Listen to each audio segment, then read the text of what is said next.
Hey, fourth grade. This is the second part of chapter 4 from Bridge to Terabithia. I'm going to pick up right where I left off the last time I was reading. So let's go ahead and find out what happens with Jess and Leslie. After they had watched Maybelle tearing up the hill, clutching her new treasure, Jess and Leslie turned and ran up over the empty field behind the old Perkins place and down to the dry creek bed that separated farmland from the woods. There was an old crab apple tree there, just at the bank of the creek bed from which someone long forgotten had hung a rope. They took turns swinging across the gully on the rope. It was a glorious autumn day, and if you looked up as you swung, it gave you the feeling of floating. Jess leaned back and drank in the rich, clear color of the sky. He was drifting like a fat, white, lazy cloud back and forth across the blue. "Do you know what we need?" Leslie called to him. Intoxicated as he was with the heavens, he couldn't imagine needing anything on earth. "We need a place," she said, "just for us. It would be so secret that we would never tell anyone in the whole world about it." Jess came swinging back and dragged his feet to stop. She lowered her voice almost to a whisper. "It might be a whole secret country," she continued, "and you and I would be the rulers of it." Her words stirred inside of him. He'd like to be a ruler of something, even something that wasn't real. "Okay," he said. "Where could we have it?" "Over there in the woods where no one would come and mess it up." There were parts of the woods that Jess did not like, dark places where it was almost like being underwater, but he didn't say so. "I know," she was getting excited. "It could be a magic country like Narnia, and the only way you can get in is by swinging across on this enchanted rope." Her eyes were bright. She grabbed the rope. "Come on," she said. "Let's find a place to build our castle stronghold." They had gone only a few yards into the woods beyond the creek bed when Leslie stopped. "How about right here?" she asked. "Sure," Jess agreed quickly, relieved that there was no need to plunge deeper into the woods. He would take her there, of course, for he wasn't such a coward that he would mind a little exploring now and then farther in amongst the ever-darkening columns of the tall pines. But as a regular thing, as a permanent place, this is where he would choose to be. Here, where the dogwood and redbud played hide and seek between the oak and evergreens, and the sun flung itself in golden streams through the trees to splash warmly at their feet. "Sure," he repeated himself, nodding vigorously. The underbrush was dry and would be easy to clear away. The ground was almost level. "This'll be a good place to build." Leslie named their secret land Terabithia, and she loaned Jess all of her books about Narnia so he would know how things went in a magic kingdom, how the animals and the trees must be protected, and how a ruler must behave. That was the hard part. When Leslie spoke, the words rolling out so regally, you knew she was a proper queen. He could hardly manage English, much less the poetic language of a king. But he could make stuff. They dragged boards and other materials down from the scrap heap by Miss Bessie's pasture and built their castle stronghold in the place they had found in the woods. Leslie filled a 3-pound coffee can with crackers and dried fruit and a 1-pound can with string and nails. They found 5 old Pepsi bottles, which they washed and filled with water in case, as Leslie said, of siege. Like God in the Bible, they looked at what they had made and found it very good. "You should draw a picture of Terabithia for us to hang in the castle," Leslie said. "I can't." How could he explain it in a way Leslie would understand? How he yearned to reach out and capture the quivering life about him, and how when he tried, it slipped past his fingertips, leaving a dry fossil upon the page. "I just can't get the poetry of the trees," he said. She nodded. "Don't worry," she said. "You will someday." He believed her because there in the shadowy light of the stronghold, everything seemed possible. Between the two of them, they owned the world and no enemy. Gary Fulcher, Wanda K. Moore, Janice Avery, Jess owned fear and insufficiency, nor any of the foes whom Leslie imagined attacking Terabithia could ever really defeat them. A few days after they finished the castle, Janice Avery fell down in the school bus and yelled that Jess had tripped her as she went past. She made such a fuss that Mrs. Prentice, the driver, ordered Jess off the bus, and he had to walk the 3 miles home. When Jess finally got to Terabithia, Leslie was huddled next to one of the cracks below the roof, trying to get enough light to read. There was a picture on the cover which showed a killer whale attacking a dolphin. "What you doing?" He came in and sat down by her on the ground. "Reading." "I had to do something. That girl!" Her anger came rocketing to the surface. It don't matter. I don't mind walking all that much. What was a little hike compared to what Janice Avery might have chosen to do? It's the principle of thing, Jess. That's what you've got to understand. You have to stop people like that. Otherwise, they turn into tyrants and dictators. He reached over and took the whale book from her hands, pretending to study the bloody picture on the jacket. Getting any good ideas? What?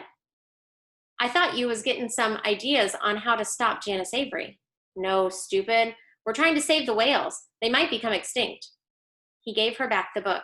You save the whales and shoot the people, huh? She grinned finally. Something like that, I guess. Say, did you ever hear the story about Moby Dick? Who's that? Well, there was once this huge white whale named Moby Dick, and Leslie began to spin out a wonderful story about a whale and a crazy sea captain who was bent on killing it. His fingers itched to try to draw it on paper. Maybe he had some proper paints, he could do it. There ought to be a way of making the whale shimmering white against the dark water. At first, they avoided each other during school hours, but by October, they grew careless about their friendship. Gary Fulcher, like Brenda, took great pains in teasing Jess about his girlfriend. It hardly bothered Jess. He knew that a girlfriend was someone who chased you on the playground and tried to grab you and kiss you. He could no more imagine Leslie chasing a boy than he could imagine Mrs. Double-Chinned Myers shinnying up a flagpole. Gary Fulcher could go to you-know-where and warm his toes. There was really no free time at school except recess, and now that there was no races, Jess and Leslie usually looked for a quiet place on the field and sat and talked.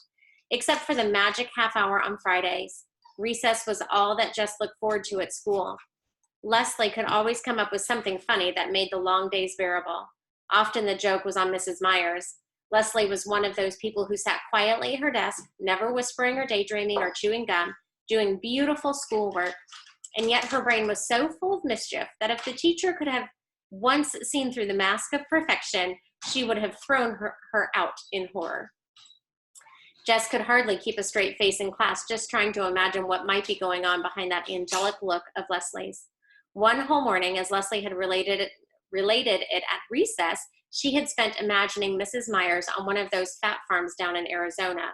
In her fantasy, Miss Myers was one of the foodaholics who would hide bits of candy bars in odd places up the hot water faucet, only to be found out and publicly humiliated before all the other fat ladies. That afternoon, Jess kept having visions of Miss Myers dressed only in a pink corset being weighed in. "You've been cheated again, Gussie," the tall, skinny directress was saying. Miss Myers was on the verge of tears. "Jess Ahrens!" The teacher's sharp voice punctured his daydream. He couldn't look Miss Myers straight in her pudgy face. He'd crack up. He set her sight on her uneven hemline. "Yes'm," he was going to have to get coaching from Leslie. Miss Myers always caught him when his mind was on vacation, but she never seemed to suspect Leslie of not paying attention. He sneaked a glance up that way. Leslie was totally absorbed in her geography book, or so it would appear to anyone who didn't know. Terabithia was cold in November. They didn't dare build a fire in the castle, though sometimes they would build one outside and huddle around it. For a while, Leslie had been able to keep 2 sleeping bags in the stronghold, but around the 1st of December, her father noticed their absence and she had to take them back. Actually, Jess made her take them back. It was not that he was afraid of the Burkes exactly. Leslie's parents were young, with straight white teeth and lots of hair, both of them. Leslie called them Judy and Bill, which bothered Jess more than he wanted it to. It was none of his business what Leslie called her parents, but he just couldn't get used to it. Both of the Burkes were writers. Mrs. Burke wrote novels, and according to Leslie, was more famous than Mr. Burke, who wrote about politics. It was really something to see, the shelf that had their books on it. Mrs. Burke was Judith Hancock on the cover, which threw you at first, but then if you looked on the back, there was her picture looking very young and serious. Mr. Burke was going back and forth to Washington to finish a book he was working on with someone else, but he had promised Leslie that after Christmas he would stay home and fix up the house and plant his garden and listen to music and read books out loud and write only in his spare time. They didn't look like Jess's idea of rich, but even he could tell that the jeans they wore had not come off the counter at Newberry's. There was no TV at the Burkes, but there were mountains of records and a stereo set that looked like something off Star Trek. And although their car was small and dusty, it was Italian and it looked expensive too. They were always nice to Jess when he went over. But then they would suddenly begin talking about French politics or string quartets, which he at first thought was a square box made out of string, or how to save the timber wolves or redwoods or singing whales, and he was scared to open his mouth and show once and for all how dumb he was. He wasn't comfortable having Leslie at his house either. Joyce Ann would stare, her index finger pulling down her mouth and making her drool. Brenda and Ellie always managed some remark about girlfriend. His mother acts stiff and funny, just the way she did when she had to go up to school about something. Later, she would refer to Leslie's tacky clothes. Leslie always wore pants, even to school. Her hair was shorter than a boy's. Her parents were hardly more than hippies. Maybelle either tried to push in with him and Leslie or sulked at being left out. His father had seen Leslie only a few times and had nodded to show that he had noticed her. But his mother said that he was sure he was fretting that his only son did nothing but play with girls, and they both were worried about what would become of it. Jess didn't concern himself with what would become of it. For the first time in his life, he got up every morning with something to look forward to. Leslie was more than his friend. She was his other, more exciting self, his way to Terabithia and all the worlds beyond. Terabithia was their secret, which was a good thing, for how could Jess have explained it to an outsider? Just walking down the hill toward the wood made something warm and liquid steal through his body. The closer he came to the dry creek bed and the crabapple tree rope, the more he could feel the beating of his heart.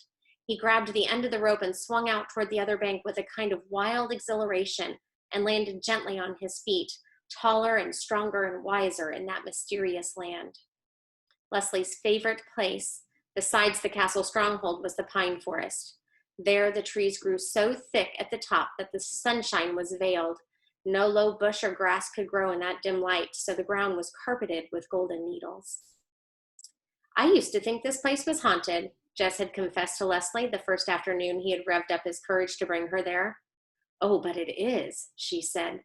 But you don't have to be scared. It's not haunted with evil things. How do you know?